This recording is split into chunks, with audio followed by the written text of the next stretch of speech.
And we are live. Hello, everybody. Welcome to StreamGeeks podcast, Mondays at 2 p.m. Eastern, 11 a.m. Pacific. Had a little trouble getting started on YouTube, so we're going to start our intro over. Today, we're talking about why churches should start podcasting and why it might be the easiest, cheapest way to get started with digital online media because so many churches already have great audio systems in place. So we're going to talk about that today. Tess is going to help me introduce this topic of why churches should be live streaming. Yes, today's all about podcasting, specifically for churches, and why there might be some benefits for churches just starting out with a virtual presence to try out podcasting. That's right. And we're going to talk about 6 reasons why churches should consider podcasting. I think the easiest answer to this is because it's so simple and you have a great message. You're already creating services every week. Why not record them and make them available for online listeners to listen to in the car, for those that are traveling? And we're going to walk you through the process of showing you how easy it is to get started. We're going to be walking through some of the equipment necessary, especially if people with a digital audio mixer don't have a USB out on that. We've got an alternative there for you that'll make it easy and affordable. Yeah, you will be surprised how easy this is going to be. We have a whole course on podcasting. If you have a media team in your church, or even if you're at your business and you want to start a podcast, you can take my course on podcasting for free using the coupon code StreamGeeks. It might be StreamGeek. And that is on Udemy. Just search for podcasting, live streaming a podcast, and you get a great course on how to set up a professional podcast. In fact, let's show them a little clip from our new podcasting studio.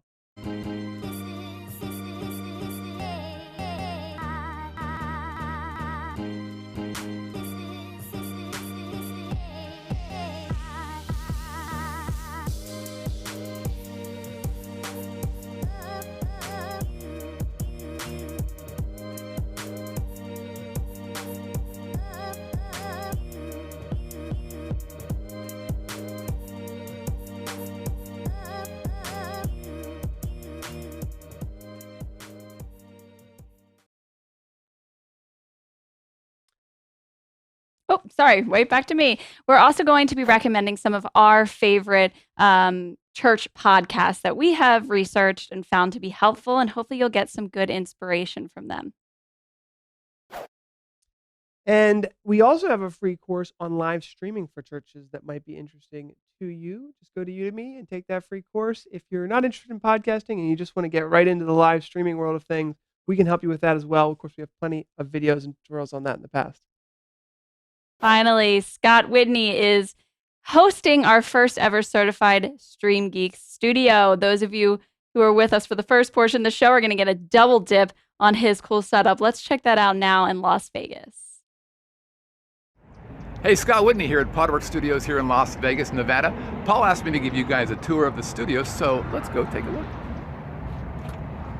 So here at Podworks, we actually run a number of other businesses as well. We run the Vegas Video Co-op. That's a membership deal where we provide the studio, the equipment, the staff, and the guidance, and our members provide the expertise in their field. So if they want to do a talk show or highlight their business or just unleash the genius that is them, they can do that for a low monthly membership fee. We also have the Vegas Video Network, which is the first and only live online broadcast network that specializes in insider news and expert views live from Las Vegas. So we use a 3 screens distribution. So we're on television, desktop computers, and mobile devices. And we're in 150 countries, all 50 states. And then we've got Live Stream Las Vegas. Think of that as a video production service that specializes in broadcast quality multi-camera content shot on location. So you don't have to come to our studios, we come to you. We've had some really cool people hanging out in the studio over the many years that we've been hanging out here. Amazing Jonathan, funny guy. Bill Ingvall, check this out. A guy shows up an hour early, cup of coffee, no entourage, nicest guy in the world. Taylor Hicks up there, America's Got, no, he's something, talented guy. Mary Wilson, Andrew Dice Clay. Scott's studio is so awesome, and he actually has a great podcast of his own. Actually, I believe it's called the Las Vegas Podcast of Bunk. But we've been there. His studio's awesome, and they've got something for everybody. If you want to start your own podcast, you can go in there. They have video production services, live streaming, and the Stream Geeks are putting together a map of certified studios that provide high quality video production services that you can check out if you want to get your hands on this technology in your local area. So if you're from Las Vegas, this is a great studio to check out. But also, if you have your own studio, let us know and apply, and we'll have you on our show and put you on the map. All right, so let's get into our I'm show ditching this. today. Ditch the Twitch? I'm ditching the pillow. It's in my way. Just had to address it if I was going to do it live. So today we're talking about podcasting for churches, and I guess the best place to start, in my opinion, is why podcasting? What is a podcast? So if you've never listened to a podcast before, the most important thing to think about is these are people who are traveling. These are people in the car, people in a plane, people who are just grocery shopping is when I listen to podcasts. And you put your headphones in and you do something where you're driving down the road or you're going shopping and you get to listen to an engaging conversation or a church service or anything that's available via audio on iTunes, Stitcher Radio, these different podcasting sites. So people around the world, I think it's something like hundreds of millions of Americans. Every year, more and more people are listening to podcasts, and it's really an online trend. But it's really amazing because people really want to learn. They really want to listen, and that is a place that's really good for churches to be able to deliver their messaging that's coming from their services, and potentially providing additional context and information around the service for those who want to learn more or are traveling or just simply couldn't make it to the Sunday service. Definitely. What we found is not only is it affordable, slightly affordable to set it up, but a lot of these people, a lot of these houses of worship have some sort of audio system in place already. So it can potentially be completely free to start implementing a podcast.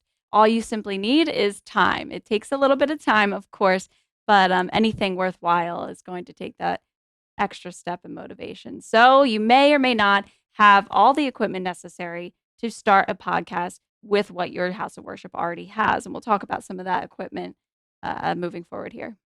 Always one of the best places to start is to see what other churches are doing. And I have 3 different podcasts that you might want to listen to if you're a fan of Christian Today. They have a great podcast, World Religion News, and then one of my favorites is Churchfront, one of the smaller ones, Churchfront, but Jake Gosling has a podcast called, I think it's called the Churchfront Podcast. Mm-hmm. And Jake is always publishing maybe 20 to 30-minute podcasts where he's either interviewing someone or addressing a concern that came up at his church or in the services. It's also a podcast for church media technology people in that position. So it's great just to listen to. I listen to it regularly. And I see what Jake is doing is he's adding additional value around the church services. That's how I'm picturing it. I'm definitely picturing houses of worship not only sharing their services, maybe their youth outreach programs, but as well as just life as maybe a minister or some sort of role in the church, maybe talking about tips that they use to get by weekly routines, maybe talking about just how to write the perfect speech or the perfect sermon, just so many different options where you can provide further value to your congregation, to people who are interested in your religion and hearing exactly what it takes to live this sort of lifestyle. Yeah. And one of my favorite things that makes this so amazing for churches is that let's not forget that churches are real places that have real phone numbers and real people that people can call. Mm-hmm. So a podcast is similar to a social media strategy where if you're releasing a podcast once a week, this gives you the chance to speak to people in your local community. People really want localized, personalized, community building type content. You know, we get way too much of national media and things that really aren't personalized to our everyday lives. Churches have the ability to deliver that in their local communities.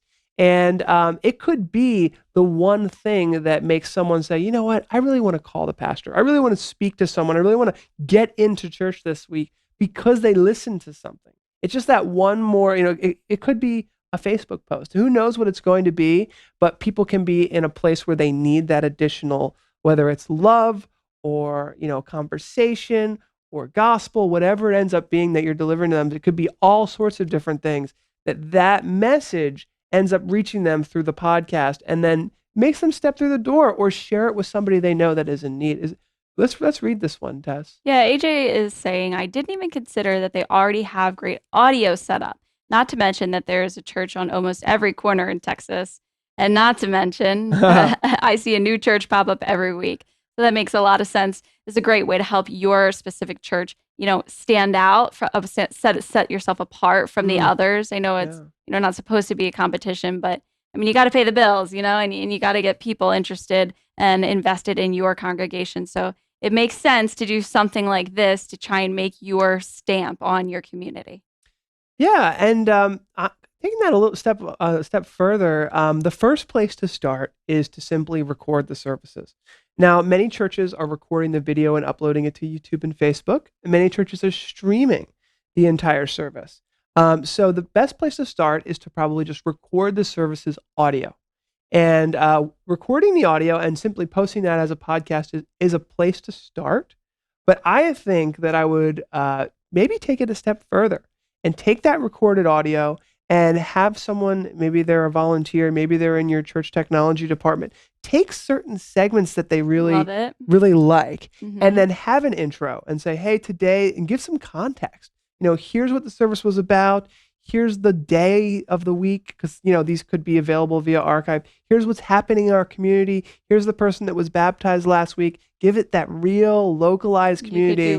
You could do your prayer lists that time. And this is also a way to not have to pull more commitments for your church leader or pastor. You don't have to actually make them be the host. If you're the tech guru and you really think this is a good idea for your congregation, take the reins on it and maybe consider being the host of the podcast. Yes. And you could just say, all I have to do is record the audio of the sermons, take that audio and make your own show out of it. Talk about some of the highlighted points of that conversation, along with other topics that you might find interesting for your congregation. Like Paul touched on, community events that are going on, just interesting things. So you don't necessarily have to force the leader of your congregation to commit to a podcast. Why not take the reins on it yourself or get the youth involved? I know, we find a lot of the younger people are interested in the technology and broadcasting and whatnot. So that's a great opportunity for them. So let's assume that you've recorded the service. You maybe took a few chunks. I don't think that recording the entire service and just posting it in entirety is the way to go. I would say, and it looks like someone's saying here, Daniel writes, there are very much easy ways to just record just the audio. Let's say you've done that, but you've also taken Tess's tip and, created something a little bit more unique with more context.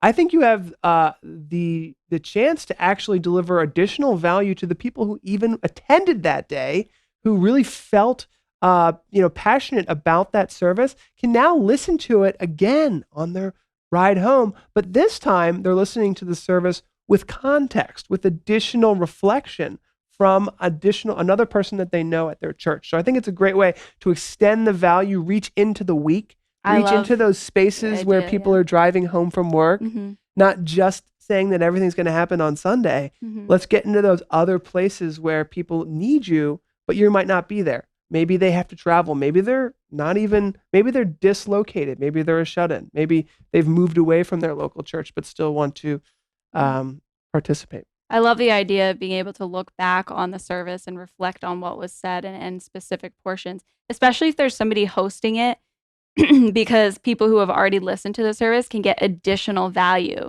just further than just re-listening to it and reflecting off it. They can, think of new things that they hadn't thought about if someone's guiding the conversation there. It's really cool. So we've had a podcast for about a year now, and I just have a couple tips I'd like to share about if you are going to take the approach of moderating your podcast. Here's just a couple tips. One is this is a great chance for you to thank everyone who donated to your church, everyone that gives every Sunday. This is a great chance to kind of bring those meeting notes to everyone's attention. So you may even be able to have a podcast sponsor. There might be someone in your local area who'd like to sponsor your podcast. But it's also a great chance to give people a call to action. So we always are very interested to know who is listening to our podcast. Are these people engaged? What is important to them? What are the things that they're hearing that are important to them? So if you have questions for your audience, for your listeners, for your community, you'd be surprised how important it is to just ask these questions and get those answers. Ask them to follow you on social media even. Mhm. Asking for that follow, for that further commitment from your valued, listeners, should I say, in this effect. Yeah. So in conclusion, I just have a little list of 6 reasons why churches should be looking into podcasting. Obviously, delivering that additional value for your sermons and your services is important. You may already have all the equipment you need. If your digital audio mixer doesn't have a USB output, like Tess mentioned, you can get one. You can get a USB audio interface that will take XLR or quarter-inch and convert that to USB. You can plug that into your streaming software or a free software that every church should know about called Audacity, which is free for Mac and PC, and that will record audio from your sermon. You could copy and paste it, chop it up, and then put an intro and outro on for your podcast. And there's like 3 or 4 more here. I don't know if you want to try. Were you just on number 4? I got to 3. You got to 3. Okay. It's a great way to connect your community and build your online presence, especially locally, because you're trying to bring people through the door, of course, but you can also extend your reach to people that otherwise would never even know that you existed. It's fun, and you can always talk about your latest offerings, and then finally, you can increase donations. Don't forget to increase donations with live streaming, with podcasting, and with new services called give.ly. It's certainly a great way to increase the revenue generated by the value that you provide. I think a lot of churches, the way that I've been explained is the value that you're getting should be, similar or proportional to the donations that you're making. Yeah. And so as you start to provide more value and you reach people in new ways, you will probably see that donations will hopefully reflect the efforts that you're putting in. The one thing that we didn't cover that I think that we should touch on before we close is the equipment. We talked about how you probably have the majority of the equipment that you already need, aside from the free software and whatnot that we talked about. So you have your digital audio mixer. Yes. So how are we going to pull for that into the PC for audio recording for those of you who are new to this type of genre? Yes, and I'll also mention we did mention we have a full course on this. Plus, we just in the past few weeks have been talking a lot about podcasting, and we did a whole episode where we talked about the wiring diagrams of really setting up a nice 4-person podcasting setup. So Tez and I like to have, it's me, Tez, and Michael on our podcast, and it's really nice to have more than just one person. Little chit chat back and forth, reflection. Really nice to have more than one person. There's Mike who jumps into the podcast all the time. He's live streaming right now. But essentially, you probably have 95% of the job done. You've probably got a wireless microphone for the pastor. You might have microphones on the band. All of the band, there might be guitars, bassists. You own that original music. Why not share it with the world and record it and have it available and archived? All of that is generally coming into your mixer. If you have a modern mixer, which this would be a pretty modern mixer with a USB output, you can plug that into your computer and just record the audio. So you'll need a Mac or a PC computer to do that. Some digital audio mixers even record directly to a USB stick. But if, let's say, you have an older audio mixer, it doesn't have a USB output, you can purchase what we showed in the beginning of this show, a Behringer, I think it was a UMC2, but it's called a USB audio interface. It takes audio and converts it to USB, whether that is coming out via a left and right channel quarter-inch or XLR audio output. It will plug that into USB to your computer, easy peasy Mac or PC, and you can record there. You can also do a bunch of other stuff to make your audio and podcasting audio sound amazing. That almost rhymed. Easy peasy macro PC. Macro PC. It almost rhymed. That was crazy. Well, thank you guys so much for joining us today. for this lovely discussion we had. But don't forget, we are headed to the post show, which we will be beginning our post show podcast there. So you can get a taste of how we run our podcast as well. So stick around and head to twitch.tv/sgeeks to participate in that and the giveaway. Don't forget about the giveaway. We have a giveaway. Oh, we also have an amazing church giveaway. If you're watching this before the WFX show, November 2018, I'm surprised we didn't mention that. I know. We should have a square for it. We'll have to do that. Crazy day. It's Monday. It's Monday, but we are giving away $15,000 worth of church technology for one church in the United States. Go to ptzoptics.com/church-makeover. Send us an email, text us. If not, don't text us, but text him. Digital message us, I meant to say. Like direct message us. DM us. And we will send you the link if you need it. But we're going to do a giveaway in just a moment. Bye-bye.